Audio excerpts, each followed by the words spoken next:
নমস্কার, নিউজ আরসিবিএসে আপনাদের স্বাগত। আপনাদের সঙ্গে রয়েছে আমি সুলগ্না।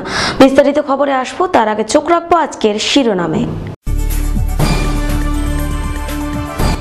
জেলা জুড়ে চোলাই উচ্ছেদ অভিযান, প্রশাসনের কোলাঘাটে ভাঙা হলো 10টি চোলাই ভাটি। মিশন নির্মল বাংলা নিয়ে অনুষ্ঠান, কোলাঘাটে উপস্থিত জেলা শাসক সহ প্রশাসনিক আধিকারিকেরা একগুচ্ছ প্রকল্প রূপায়ণের উদ্যোগ। বেআইনিভাবে গ্যাস সিলিন্ডার বিক্রির অভিযোগ, পাঁশকুড়ায় গ্রেপ্তার একজন। জেলা জুড়ে চলছে সড়কের ধার থেকে ইমারতি দ্রব্য সরানোর কাজ, ময়নাতে দেখা গেল উল্টো চিত্র। জল পরিষেবা দেওয়া নিয়ে টানাপোড়েন, 1 মাস কেটে গেলেও চালু হলো না ময়না বাস স্ট্যান্ডের শৌচালয়। মহিলা পুলিশ ব্যারাক ও শিশু বান্ধব কক্ষের উদ্বোধন এগরায় উপস্থিত জেলা পুলিশ সুপার অলোক রাজরিয়া। রথযাত্রা উপলক্ষে বস্ত্র ও ছাতা দান ময়নায়, উদ্যোগে কিয়ারানা জানাপাড়া রথ কমিটি।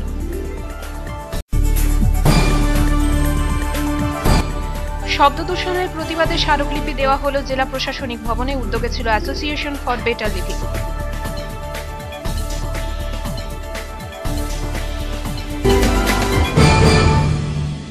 এলাম বিস্তারিত খবরে। সম্প্রতি খেজুরিতে বিস্মত কাণ্ডের পর নড়ে চড়ে বসেছে পুলিশ প্রশাসন। জেলা জুড়ে চোলাই উচ্ছেদ অভিযানে নেমেছে পুলিশ প্রশাসন ও আবকারি দপ্তর। শনিবার সকাল থেকে কোলাঘাটে চলল উচ্ছেদ পর্ব। জেলায় একের পর এক চোলাই খেয়ে মৃত্যুর ঘটনার পর থেকে জেলা জুড়ে চোলাই উচ্ছেদ অভিযানে নেমেছে জেলা ও স্থানীয় পুলিশ প্রশাসন এবং আবকারি দপ্তর। শনিবার সকাল থেকে কোলাঘাট থানার কুমারহাট গ্রামে বিশাল পুলিশ বাহিনী নিয়ে উচ্ছেদ অভিযান চালানো হয়। এদিন 10টি চোলাই ভাটি ভাঙা হয় প্রশাসনের তরফ থেকে। 10,000 লিটার চোলাই মদ নষ্ট করা হয়। মদ তৈরির কাঁচামালও নষ্ট করে দেওয়া হয় এদিন। দীর্ঘদিন ধরে এই গ্রামের প্রায় 20টি পরিবার চোলাই তৈরি ও বিক্রির কাজ করছিল। এলাকার মানুষ বহুবার বিষয়টি প্রশাসনের নিকট জানিয়েছিলেন। অভিযোগের ভিত্তিতে এবং সম্প্রতি খেজুরি বিস্মত কাণ্ডের পর তৎপর হয় জেলা ও স্থানীয় পুলিশ প্রশাসন এবং আবকারি দপ্তর।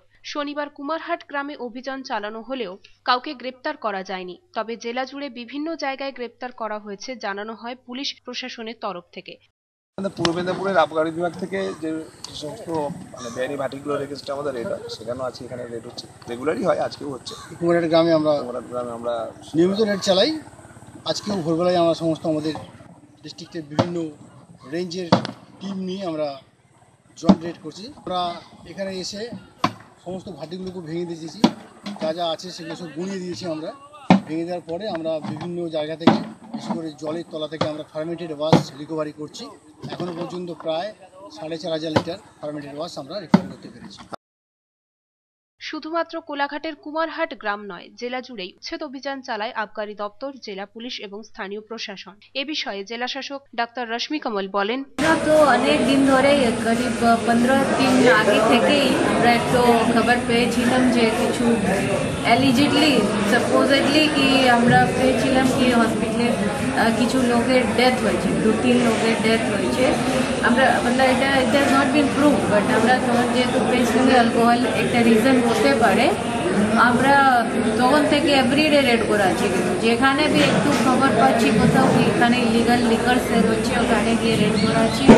এবং আমাদের টিমের মধ্যে যে আমাদের অ্যাডমিনিস্ট্রেশন টিম আছে তো তাদের মধ্যে শেয়ার করছি ওটা করে। এবং আজকে 10,000 লিটার ওটা ধরা হয়েছে, প্লাস অনেক লোকই অ্যারেস্ট হচ্ছে, রোজ লোক কোর্টে প্রডিউস হচ্ছে আর সিজ হচ্ছে লিকার। জাহাঙ্গীর বাদশাহ report, news আরসিবিএস। Mission Nirmal Bangla প্রকল্প বিষয়ক একটি কর্মশালা অনুষ্ঠিত হলো কোলাঘাটে। এখানে 100 দিনের কাজের একটি নতুন প্রকল্পের ঘোষণা করলেন জেলা শাসক ডক্টর রেশমি কমল। সমস্ত গ্রাম পঞ্চায়েতে এই প্রকল্প চালুর মাধ্যমে শিশুদের পুষ্টির সংস্থান করা সম্ভব হবে। মিশন নির্মল বাংলা প্রকল্পে বিশেষ অনুষ্ঠানের আয়োজন করা হলো কোলাঘাটের বলাকা মঞ্চে। কর্মশালাতে উপস্থিত ছিলেন জেলা শাসক ডাক্তার রশ্মি কমল, জেলা পরিষদের সভাধিপতি, জেলা পরিষদের কর্মাধ্যক্ষ, সকল ব্লকের বিডিও, পঞ্চায়েত সমিতির সভাপতি, সকল পঞ্চায়েতের প্রধান এবং কর্মচারীরা। 100 দিনের কাজের মাধ্যমে একটি নতুন প্রকল্পের ঘোষণা করলেন জেলা শাসক রশ্মি কমল। প্রকল্পটির নাম দেওয়া হয়েছে অঙ্গনা প্রকল্প। একমাত্র পূর্ব মেদিনীপুর জেলাতেই এই প্রকল্পটির উদ্যোগ নেওয়া হয়েছে। জানা গেছে অঙ্গনা প্রকল্পটি MGNREG এর মাধ্যমে একমাত্র এই জেলাতেই শুরু হচ্ছে। প্রকল্পের মূল উদ্দেশ্য সমস্ত গ্রাম পঞ্চায়েতে এটিকে চালু করে জেলায় শিশুদের সম্পূর্ণ পুষ্টির সংস্থান করা সম্ভব হবে। পুষ্টির চাহিদা পূরণের জন্য যে পরিবারে অপুষ্ট শিশু খুঁজে পাওয়া যাবে সেই সব বাড়িগুলিকে চিহ্নিত করে তাদের বাড়িতে কিচেন গার্ডেন বানিয়ে দেওয়া হবে, সজনে গাছ এবং কিছু ফলের গাছের চারাও লাগানোর ব্যবস্থা করা হবে। সেই সঙ্গে মুরগি প্রতিপালনের জন্য বানিয়ে দেওয়া হবে ঘরও। ছোট মুরগির ছানা প্রদানের ক্ষেত্রে উদ্যোগ নেবে প্রাণী সম্পদ দপ্তর। মিশন নির্মল বাংলার একটি অন্যতম উপাদান হলো কঠিন ও তরল বজ্র পদার্থের ব্যবস্থা করা, কিন্তু প্লাস্টিকের ক্ষেত্রে 40 মাইক্রনের চেয়ে পাতলা সামগ্রী বায়োডিগ্রেডেবল নয়। তাই প্লাস্টিকের ক্ষতিকারক সামগ্রী ব্যবহার বন্ধের জন্য জেলা জুড়ে 27 জুলাই 2016 থেকে বিশেষ কর্মসূচি গ্রহণ করা হবে। সেশন বিশেষ করে এই জন্য ডেকেছি কি আমি নতুন যখন থেকে জয়েন করেছি 1-1.5 মাস হয়ে গেছে, আপনাদের সঙ্গে কোনোদিন আলাপ হয়নি। আপনাদের সঙ্গে দেখা করার খুব ইচ্ছা ছিল আমার। আর শীঘ্রই আমাদের জেলায় আসবেন, আপনাদের সঙ্গে কথা করবেন, আমাদের সঙ্গে কথা করবেন, সবটা কিন্তু কোঅর্ডিনেটেড ভাবে চলতে এবং আমরা সবার সঙ্গে কিন্তু সহযোগিতা না পেলে এবং কোঅর্ডিনেটেড ওয়েতে না হলে পূর্ব মেদিনীপুর জেলায় এইভাবে চলতে পারবে না উন্নতির পথে। সেজন্য আজকে এটা কর্মশালা।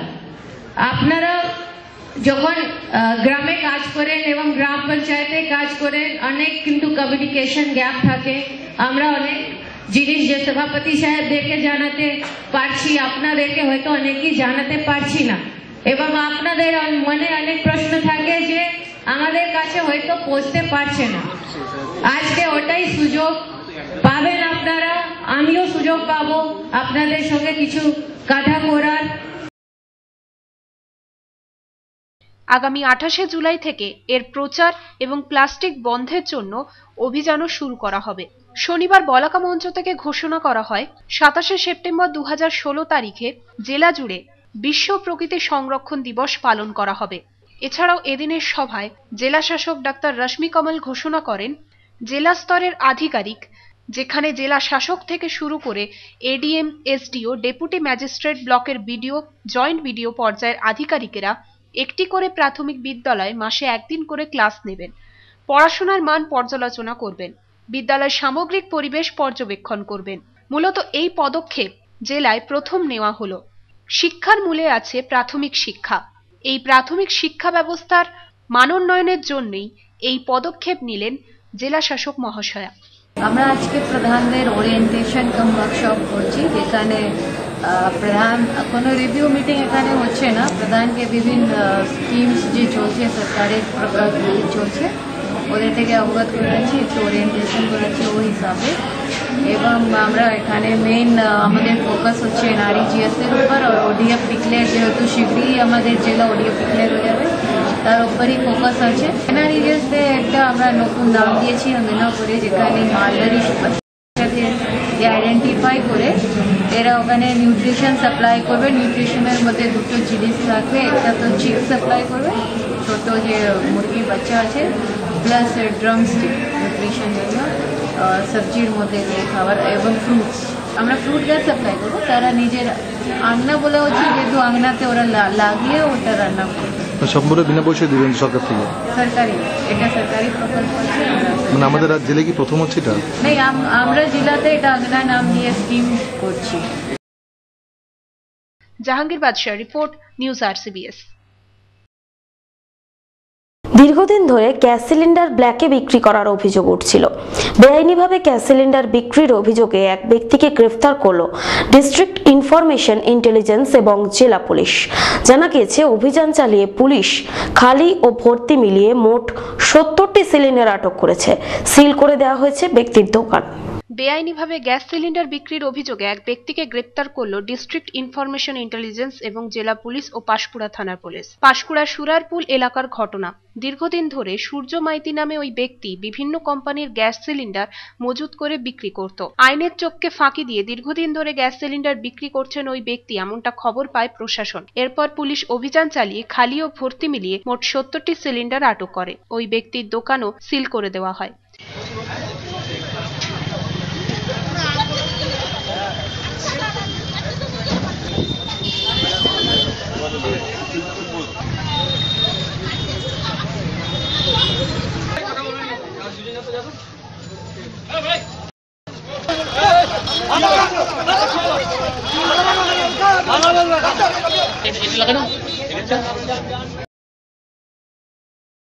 জাহাঙ্গীর বাদশাহ রিপোর্ট, নিউজ RCBS। পথ দুর্ঘটনা রুখতে সেফ ড্রাইভ সেফ লাইফ কর্মসূচি নেওয়া হয়েছে। রাস্তার পাশ থেকে সরানো হচ্ছে বালি, স্টোন চিপস, মাইকে করে লাগাতার প্রচারও চালানো হচ্ছে। কিন্তু রাস্তা সারানোর জন্যই যে মোরাম তা পড়ে থাকে পিচ রাস্তার ওপরেই। তার বেলায় কি খাটবে মাইকে ঘোষিত নিয়ম? উঠছে প্রশ্ন। পথ দুর্ঘটনা রুখতে সেফ ড্রাইভ সেফ লাইফ কর্মসূচি চালানো হচ্ছে জেলা জুড়ে। সেই সঙ্গে রাজ্য কিংবা জাতীয় সড়কে পড়ে থাকা ইমারতি দ্রব্য সরানোর উদ্যোগ নিয়েছে প্রশাসন। তবে ময়নাতে দেখা গেল ঠিক তার উল্টো চিত্র।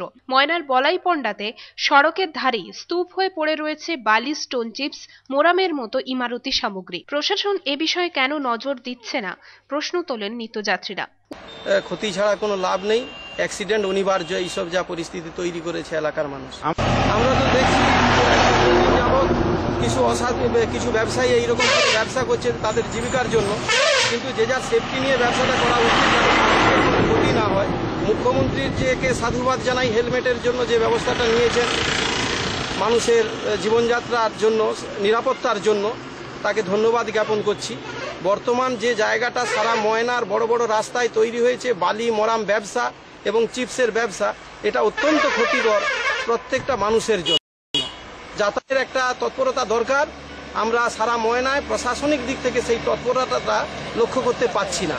বর্তমান আমরা চাইছি প্রশাসনিক তৎপরতা ব্যবস্থাটা যাতে দূর হয়। উত্তর মিলল প্রশাসনের তরফ থেকেই। ময়না পঞ্চায়েত সমিতির পূর্ত কর্মাধ্যক্ষ চন্দন কুমার মণ্ডল বলেন, সড়কের ধার থেকে ইমারতি দ্রব্য সরানোর জন্য আগেও মাইক প্রচার করা হয়, এবারেও প্রচার চালানো হবে। প্রশাসনিকভাবে আমরা একটা মাইক প্রচার করে আগেও একবার করেছিলাম, এবারেও আমরা প্রশাসনিকভাবে পুলিশ প্রশাসনকে নিয়ে বিডিও সাহেবের সঙ্গে কথা বলেছি। আগামী দিনে আমরা মাইক প্রচার করব, 2-3 দিনের সময় দেবো। তাতে যদি না হয় আমরা আপাতত প্রশাসনিকভাবে মালগুলো সরিয়ে দেওয়ার জন্য আমরা ব্যবস্থা নেব। সাধারণত মোরাম ব্যবহার করা হয়ে থাকে রাস্তার কাজের জন্য, তাহলে সড়কের ধারে মোরাম রাখার আগে একবারও কি বিবেচনা করবেন না সরকারি প্রতিনিধিরা? এক্ষেত্রে মাইক প্রচারের নিয়ম কি খাটবে, উঠছে প্রশ্ন। অসিত বেরা ও যাদব বেরা রিপোর্ট, নিউজ RCBS। 1 মাস আগে জেলা পরিষদের অর্থানুকূল্যে ময়নায় একটি সুলভ শৌচালয়ের উদ্বোধন হয়, কিন্তু এখনো তালাবন্ধ শৌচালয়টি। খোঁজ নিয়ে দেখা গেল এর নেপথ্যে রয়েছে অধিকারের লড়াই। শৌচালয় তুমি কার, এই নিয়েই মাসখানেক ধরে দড়ি টানাটানি চলছে স্থানীয় অঞ্চল এবং ব্যবসায়ীদের মধ্যে। মিশন নির্মল বাংলার লক্ষ্যে ময়না বাসস্ট্যান্ডে একটি সুলভ শৌচালয়ের উদ্বোধন হয় প্রায় 1 মাস আগে। জেলা পরিষদের অর্থানুকূল্যে এটি নির্মাণ করা হয়, কিন্তু 1 মাস কেটে গেলেও চালু হয়নি শৌচালয়টি। শৌচালয় চালু না হওয়ার কারণ খুঁজতে সেখানে পৌঁছে যান আমাদের প্রতিনিধি। গিয়ে দেখেন তালা বন্ধ রয়েছে শৌচালয়টির। কি কারণে বন্ধ রয়েছে শৌচালয় এলাকায় জানার চেষ্টা করা হলে মুখ খুলতে চাননি অনেকেই। তবে এর উত্তর দিলেন জেলা পরিষদের সদস্যা বন্দনা মাইতি রায়ের স্বামী সুকুমার রায়। তিনি বলেন, যে এলাকায় ওই শৌচালয়টি নির্মাণ করা হয়েছে সেখানে আগে থেকে একটি সাবমার্সিবল পাম্প ব্যবহার করে থাকেন ব্যবসায়ীরা, যেটি ময়না পঞ্চায়েত সমিতির অর্থানুকূল্যে তৈরি। ব্যবসায়ীরা এখন চাইছেন শৌচালয়টি তাদের এখতিয়ারে আনতে, পরিবর্তে সাবমার্সিবল পাম্পের জল ব্যবহার করতে দেওয়া হবে। জেলা পরিষদের আর্থিক সাহায্যে ময়না বাস স্ট্যান্ডে 1 লাখ টাকা দিয়ে একটা টয়লেটের আয়োজন করা হয়েছে। টয়লেটটা হয়ে গেছে, তো হয়ে যাওয়ার পর ওখানে আমাদের উদ্বোধন করতে এসেছিলেন জেলা পরিষদের স্বাস্থ্য প্রবর্তক এসেছিলেন। একটু বাধা সৃষ্টি করছে, কারণ ওখানে যে সাবমার্সিবলটা আছে, সাবমার্সিবলটা আমাদের পঞ্চায়েত সমিতির সহায়তা হয়েছিল। ওই সাবমার্সিবলটা থেকে টয়লেটের জল ব্যবহার করা হয়েছিল। এখন সাবমার্সিবল ব্যবসা সমিতি এখন বাধা দিচ্ছে যাতে সাবমার্সিবলটা আমাদের জলটা না পাই। সেই জন্য আমরা আমাদের কর্তৃপক্ষকে জানিয়েছি, আমাদের জেলা পরিষদকে জানিয়েছি, পঞ্চায়েত সমিতির সভাপতিকে জানিয়েছি, পূর্তপক্ষকে জানিয়েছি। আমরা চাইছিলাম যে ওই টয়লেটটা যারা টয়লেট আছে সেটা একের অঞ্চল যেটা আছে অঞ্চল তা ব্যবহার করুক, অঞ্চলের সহযোগিতা সেটা ব্যবহার করুক, জনগণ সেবা অঞ্চল যেন তা ব্যবহার করে। কিন্তু ব্যবসা সমিতি আছে না, আমাদেরকে দিতে হবে। কী কারণে তারা চাইছে আমি তো বলতে পারবো না। সেই জন্য যেহেতু ব্যবসা সমিতি আছে তাদেরকে দিচ্ছেনি বলে তারা জল আমাদেরকে সাপ্লাই দিচ্ছেন টয়লেটে, সেই জন্য আমরা আইনি মাঠে যাব। অন্যদিকে শৌচালয়টি রক্ষণাবেক্ষণ করুক অঞ্চল, এমনটাই চাইছে জেলা পরিষদ। মূলত এখন জল পরিষেবার সমস্যা নিয়েই বন্ধ রয়েছে শৌচাগারটি। শৌচালয়ের রক্ষণাবেক্ষণ নিয়ে টানাপোড়েন সৃষ্টি হয়েছে দুপক্ষের মধ্যে, যা স্বীকারও করে নিলেন ময়না পঞ্চায়েত সমিতির পূর্ত কর্মাধ্যক্ষ চন্দন কুমার মণ্ডল। সেন্টেন্স তৈরি হয়েছে, উদ্বোধনও হয়েছে। আমরা ময়না গ্রাম পঞ্চায়েতের পক্ষ থেকে ওটা লোক নিয়োগ করেছি এবং মানে জলের একটু সমস্যা থাকার জন্য আমরা এটা চালু করি। ব্যবস্থা সাবমার্সিবলের ব্যবস্থা ছিল, যেহেতু ওখানে একটা পুরনো ল্যাট্রিন ছিল, সেটা ভাঙার খরচা প্ল্যানে ধরা ছিল না, এবং আমাদের সামনে একটা সাবমার্সিবল রয়েছে, সেহেতু আমরা প্ল্যান এস্টিমেটকে কোনোটা কাজ করতে না চাইলে আমরা আবার প্ল্যান এস্টিমেটকে চেঞ্জ করে ওই টাকাটা ভাঙা খরচায় ঢুকিয়ে দিয়ে কাজ করার সুবিধা করে দেওয়া হয়। অসিত বেরা ও যাদব বেরা রিপোর্ট, নিউজ RCBS। এগরায় মহিলা পুলিশ ব্যারাক ও শিশু বান্ধব কক্ষের উদ্বোধন হলো। উদ্বোধন করলেন এসপি অলোক রাজুরিয়া। উপস্থিত ছিলেন এগরার বিধায়ক সমরেশ দাস, এসডিপিও, অতিরিক্ত পুলিশ সুপার। এদিন কৃতি ছাত্রছাত্রীদের সম্বর্ধনাও দেওয়া হয়। পালিত হয় বৃক্ষরোপণ অনুষ্ঠান। অভিষেক জানায় তারাকে উপহার তুলে দিচ্ছে।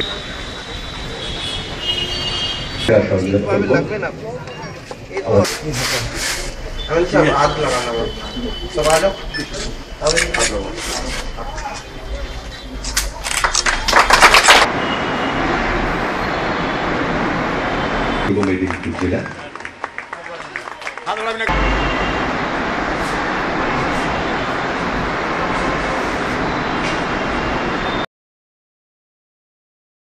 জাহাঙ্গীর বাদশাহ রিপোর্ট, নিউজ RCBS। রথযাত্রা চলে গেলেও এখনো তার রেশ বর্তমান। ময়নায় রথযাত্রা উপলক্ষে এলাকার মহিলাদের হাতে বস্ত্র তুলে দেওয়া হয়। উদ্যোগে ছিল কিয়ারানা গ্রামের জানাপাড়ার রথযাত্রা কমিটি। এবছরের মতো শেষ হয়েছে রথযাত্রা উৎসব, তবে রয়ে গেছে উৎসবের রেশ। রথযাত্রা উপলক্ষে শুক্রবার এলাকার মহিলাদের হাতে বস্ত্র এবং ছোট ছোট ছেলে মেয়েদের হাতে ছাতা তুলে দেওয়া হলো ময়নায়। ময়না থানার কিয়ারানা গ্রামের জানাপাড়ার রথযাত্রা উপলক্ষে রথ কমিটির তরফ থেকে এই উদ্যোগ নেওয়া হয়। উপস্থিত ছিলেন ময়না পঞ্চায়েত সমিতির কৃষি কর্মাধ্যক্ষ অশোক কুমার পাইক সহ বিশিষ্টরা। এদিন প্রায় 2000 মানুষের মধ্যে অন্নপ্রসাদ বিতরণ করা হয়।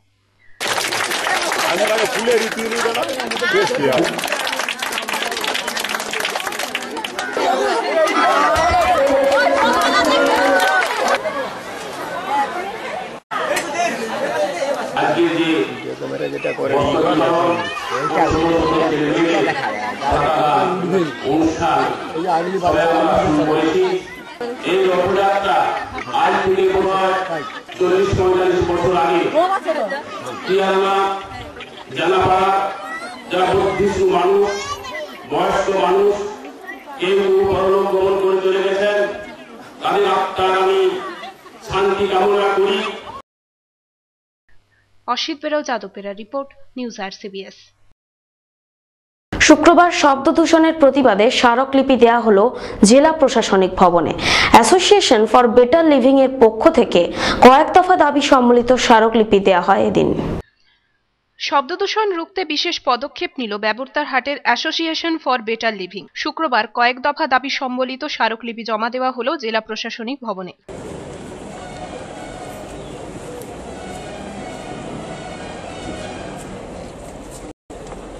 জেলা শাসকের দপ্তরে আমরা কতগুলো দাবি নিয়ে আমরা আজকে এটা করছি, স্মারকলিপি জমা দিচ্ছি। যেখানে আমাদের ইলেকট্রনিক্স হর্ন বন্ধ করার কথা আমরা উল্লেখ করেছি, এবং হাসপাতাল এলাকা, স্কুল কলেজ এলাকাকে সাইলেন্ট জোন হিসেবে নিশ্চিত করার দাবি রেখেছি আমাদের। দাবিগুলির মধ্যে ছিল যানবাহনের হর্ন যথেচ্ছভাবে ব্যবহার বন্ধ করা, স্কুল কলেজের সামনে সাইলেন্ট জোন হিসেবে চিহ্নিত করা সহ একাধিক দাবি। এদিন একটি মিছিল তমলুক শহর পরিক্রমা করে। শব্দদূষণ সম্পর্কে সচেতন হতে জনসাধারণের মধ্যে হ্যান্ডবিলও বিলি করা হয়।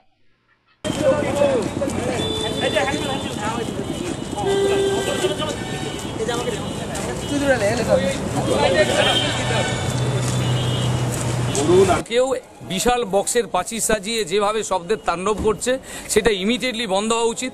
শুধু শব্দের তাণ্ডব নয়, মানে এটা একটা যেন সংস্কৃত পরিবেশন, যে একটা সুন্দর স্বাভাবিক গান সেটাকে বিকৃত করে একটা মিক্সিং করে বাজানো হচ্ছে। আমরা এই সভ্য মানুষ যারা, আমরা যদি এর প্রতিবাদে না নামি তাহলে সেটা আমাদের কাছে লজ্জার বিষয়। তাই আজকে আমাদের এই প্রথম মিটিংয়ে মানে মিছিলের মধ্য দিয়ে আমাদের কর্মসূচি স্টার্ট করলাম।